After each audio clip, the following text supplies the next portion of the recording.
আজকের এই source material বিশ্লেষণে সবাইকে দারুণ এক স্বাগত। আচ্ছা, এমন একটা জায়গার কথা ভাবুন তো, যেটা আমাদের থেকে হাজার হাজার মাইল দূরে, কিন্তু সেখানে একটু হাওয়া বদলালেই আমাদের দৈনন্দিন বাজারের খরচ বেড়ে যায়। হ্যাঁ, আজ আমরা কথা বলছি হরমুজ প্রণালী নিয়ে।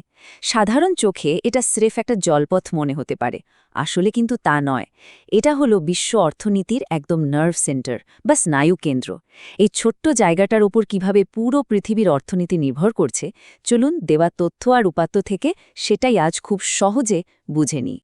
ঠিক আছে, চলুন বিষয়টির একেবারে গভীরে যাওয়া যাক। ইতিহাসের পাতা উল্টানোর আগে এই জায়গাটার অর্থনৈতিক ওজনটা একটু ম্যাপ করে নেওয়া দরকার। একটু খেয়াল করুন, সারা বিশ্বের মোট তরলীকৃত প্রাকৃতিক গ্যাস, মানে যাকে আমরা এলএনজি বলি, তার প্রায় ৩৫% এই একটা মাত্র পথ দিয়ে যায়। মানে ভাবা যায়, এত বড় একটা জ্বালানি খাত স্রেফ একটা সরু জলপথের ওপর দাঁড়িয়ে আছে। এটা মূলত এমন একটা চোক পয়েন্ট যেখানে কোনো কারণে ব্লক তৈরি হলে পুরো পৃথিবীর শক্তির প্রবাহ একদম ধপাস করে পড়ে যেতে পারে। আমাদের আজকের আলোচনার রূপরেখাটা একটু চট করে দেখে নিই।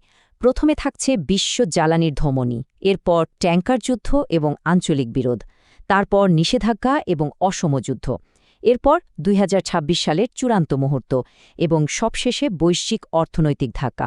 আমরা ১৮৮০ দশক থেকে বর্তমান পর্যন্ত যাব, তবে হ্যাঁ, সবকিছুই আমরা দেখব একদম নিখাদ অর্থনৈতিক দৃষ্টিকোণ থেকে।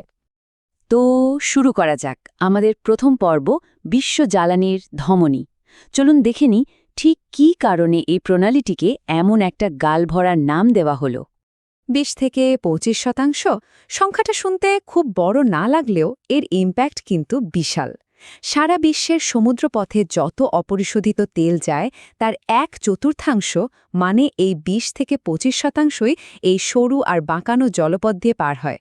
এটাকে আসলে একটা অর্থনৈতিক টাইম বোমা বললে খুব একটা ভুল হবে না, কারণ প্রতিদিন যে বিপুল পরিমাণ সম্পদ এখান দিয়ে যায় তা যদি একদিনের জন্য থমকে দাঁড়ায়, ব্যাস, সারা বিশ্বের তেলের বাজার মুহূর্তের মধ্যে একদম টালমাটাল হয়ে পড়বে। এবার আসছি আমাদের দ্বিতীয় পর্বে, ট্যাঙ্কার যুদ্ধ এবং আঞ্চলিক বিরোধ। চলুন এবার একটু পেছনে ফিরে দেখি কিভাবে এই অস্থিরতা একটু একটু করে আজকের জায়গায় এসে দাঁড়িয়েছে। এই টাইমলাইনটা দেখলে ঐতিহাসিক পটভূমিটা আমাদের কাছে একদম পরিষ্কার হয়ে যাবে। সোর্স মেটেরিয়াল অনুযায়ী ১৯৮০ থেকে ১৯৮৮ সাল পর্যন্ত চলা ইরান ইরাক যুদ্ধের সময়, বিশেষ করে ১৯৮৪ সালে এখানে একটা ভয়ঙ্কর ট্যাঙ্কার যুদ্ধ শুরু হয়। তখন সরাসরি বাণিজ্যিক জাহাজে আক্রমণ করা হয়েছিল। এরপর ১৯৮৮ সালে একটি ইরানি মাইনের আঘাতে মার্কিন জাহাজ ক্ষতিগ্রস্ত হয়, আর এর জবাবে মার্কিন নৌবাহিনী অপারেশন প্রেইং ম্যান্টিস পরিচালনা করে। সংঘাত কিন্তু সেখানেই থামেনি।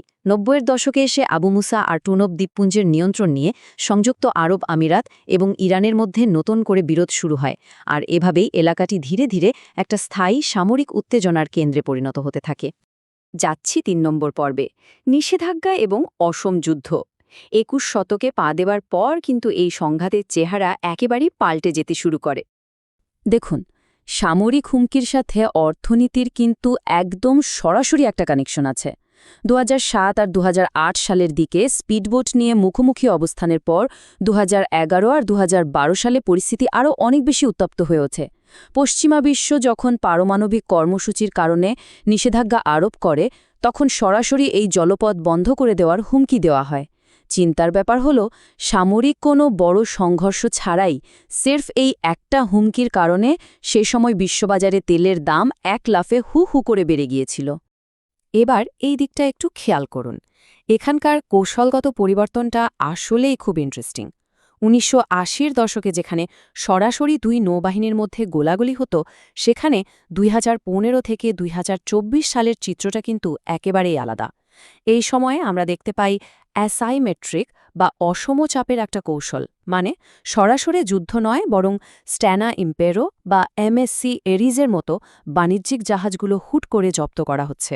এর মানে দাঁড়াচ্ছে, আজকাল প্রতিপক্ষকে চাপে ফেলার জন্য সরাসরি যুদ্ধের চেয়ে বাণিজ্যপথ আটকে দেয়াকেই অনেক বেশি কার্যকর হাতিয়ার হিসেবে ধরা হচ্ছে। এবার আমরা ঢুকছি ৪ নম্বর পর্বে, ২০২৬ সালের চূড়ান্ত মুহূর্ত। দশকের পর দশক ধরে জমতে থাকা এই চাপ এক সময় তো ফেটে পড়বেই, তাই না?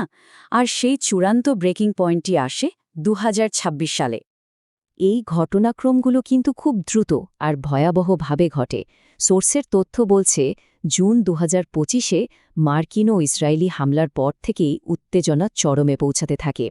এরপর মধ্য ফেব্রুয়ারি ২০২৬-এ এসে পরিস্থিতি রীতিমতো হাইব্রিড যুদ্ধের রূপ নেয়। শুরু হয় জিপিএস জ্যামিং আর সামরিক মহড়া, যার ফলে বাণিজ্যিক জাহাজগুলোর ন্যাভিগেশন পুরোপুরি অচল হয়ে পড়ে। এরপর ফেব্রুয়ারির শেষভাগে একটা ড্রোন বোট হামলায় একজন নাবিকের মর্মান্তিক মৃত্যু হয়। আর সবশেষে ২ মার্চ ২০২৬ তারিখে আইআরজিসি আনুষ্ঠানিকভাবে এই অতি গুরুত্বপূর্ণ প্রণালীটি বন্ধ ঘোষণা করে দেয়। এটাকে একটা সিনেমার প্লট টুইস্টের মতোও ভাবতে পারেন। একটু খেয়াল করুন, শুধু মধ্য ফেব্রুয়ারির সেই সামরিক মহড়া, যা হয়তো সাময়িকভাবে প্রণালীর কিছু অংশ বন্ধ রেখেছিল, তার ফলেই আন্তর্জাতিক বাজারে তেলের দাম সাথে সাথে ৬% বেড়ে যায়। একবার ভাবা যায়, মাত্র কয়েকদিনের একটা মহড়া, আর তাতে পুরো বিশ্বের জ্বালানি বাজারে এত বড় একটা ধাক্কা। আর প্রণালী যখন পুরোপুরি বন্ধ হয়ে গেল, তখন সেখানে ঠিক কী পরিমাণ লজিস্টিক দুঃস্বপ্নের সৃষ্টি হয়েছিল তা বোঝাতে শুধু এই একটা সংখ্যাই যথেষ্ট। ১৫০। প্রণালী বন্ধ হওয়ার সাথে সাথেই প্রায় ১৫০টি বিশালাকার বাণিজ্যিক তেলের ট্যাঙ্কার ওই অঞ্চলে আটকা পড়ে যায়। এটা কিন্তু রাস্তায় তৈরি হওয়া কোনো সাধারণ ট্রাফিক জ্যাম না, এটা হলো আক্ষরিক অর্থেই বিশ্ব অর্থনীতির লাইফলাইন থমকে যাওয়ার একটা দৃশ্য। আমরা চলে এসেছি আমাদের শেষ পর্বে, ৫ নম্বর পর্ব, বৈশ্বিক অর্থনৈতিক ধাক্কা। এতক্ষণ তো আমরা সামরিক আর ভৌগোলিক ব্যাপারগুলো দেখলাম। এবার চলুন দেখি এই সামরিক অবরোধ কিভাবে হাজার হাজার মাইল দূরে সাধারণ মানুষের দৈনন্দিন বাজেট আর পকেটকে সরাসরি আঘাত করছে। আর এই পয়েন্টটি চমৎকারভাবে তুলে ধরছে শিপিং বা নৌ পরিবহন খাতে তৈরি হওয়া তাৎক্ষণিক একটা চরম আতঙ্ককে। প্রণালী বন্ধ হওয়ার খবর আসার প্রায় সাথে সাথে সুপার ট্যাঙ্কার বা ওই বিশাল জাহাজগুলোর ভাড়ার খরচ প্রায় দ্বিগুণ হয়ে যায়। এর সোজো মানে হলো জ্বালানি পরিবহনের এই যে বাড়তি খরচ, দিন শেষে এটা কিন্তু বিশ্বের প্রতিটি প্রান্তের সাধারণ ভোক্তাদেরই পকেট থেকে দিতে হবে।